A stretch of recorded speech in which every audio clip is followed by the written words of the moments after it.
Hyderabad, the city of Nizams, the city of pearls. जी हाँ, इसे मोतियों का शहर भी कहा जाता है। भारतवर्ष में one of the oldest city है ये, और फास्टेस्ट ग्रोइंग भी। आज पूरे दुनिया में ये एक वेल नोन आईटी हब के हिसाब से जाना जाता है।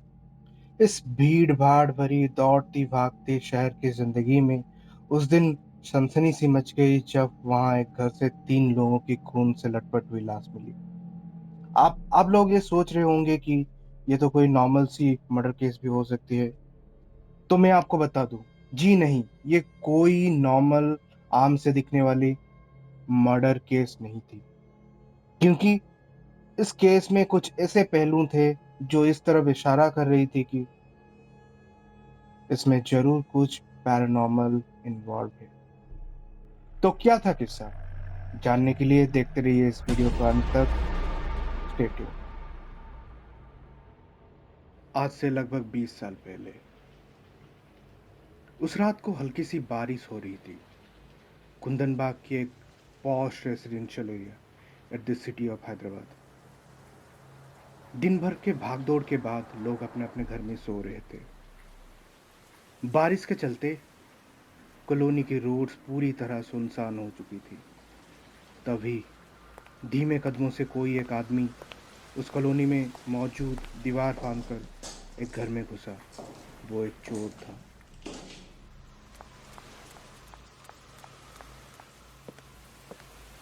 शायद सभी उस घर में सो चुके थे।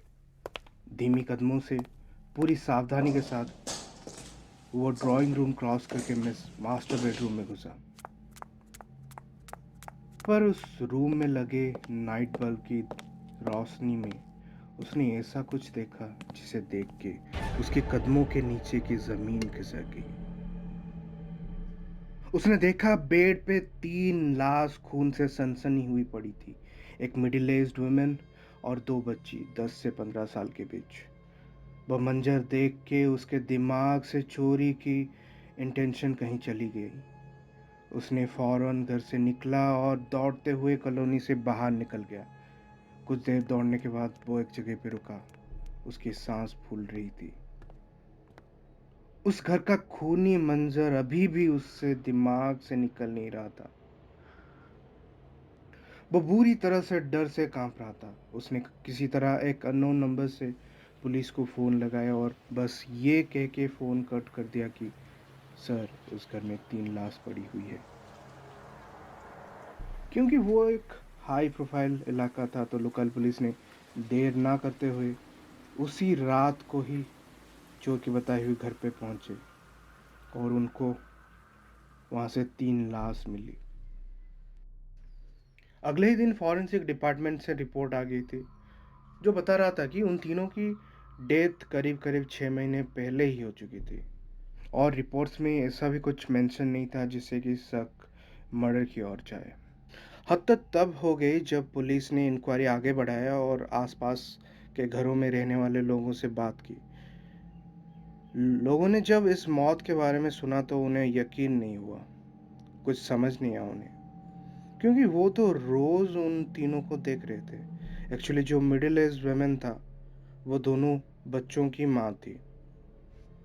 कुछ साल पहले ही उसकी हस्बैंड उन तीनों को छोड़ के चला गया था और तभी से ये तीन अकेले ही उस घर में रह रही थी।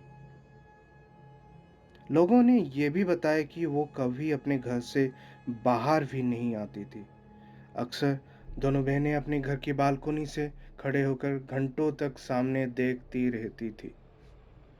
कभी कभार रात की सन्नाटे के बीच उनके घर से कुछ आवाज आती थी, जैसे कोई कुछ चैंटिंग कर रहा हो। अक्सर वो घर अक्सर वो घर में हमेशा अंधेरा ही रहता था। कभी कभार रात के वक्त सिर्फ एक बल्ब ऊपर की एक कमरे में जलता हुआ लोगों ने देखा था। आज भी वो घर वैसे ही वही जगह पे खड़ा है। लोग आज भी बताते हैं कि वो लाइट बल्ब जलता है और कभी कभार वहां से कुछ अजीब चैंटिंग की आवाज आती है। आज 20 साल बीत जाने के बाद भी लोग उस घर के सामने गुजरती हुई रास्ते को अवॉइड करते हैं, स्पेशली रात के टाइम। तो ये थी कुंदनवाग की वो अनसॉल्व्ड डेथ मिस्ट्री। अगर आपको ये वीडियो अच्छा लगे तो ज़रूर लाइक कीजिए, सब्सक्राइब करना मत भूलिए और कमेंट में बताइए आपको क्या लगता है इस इंसिडेंट के बारे में। Thank you for watching.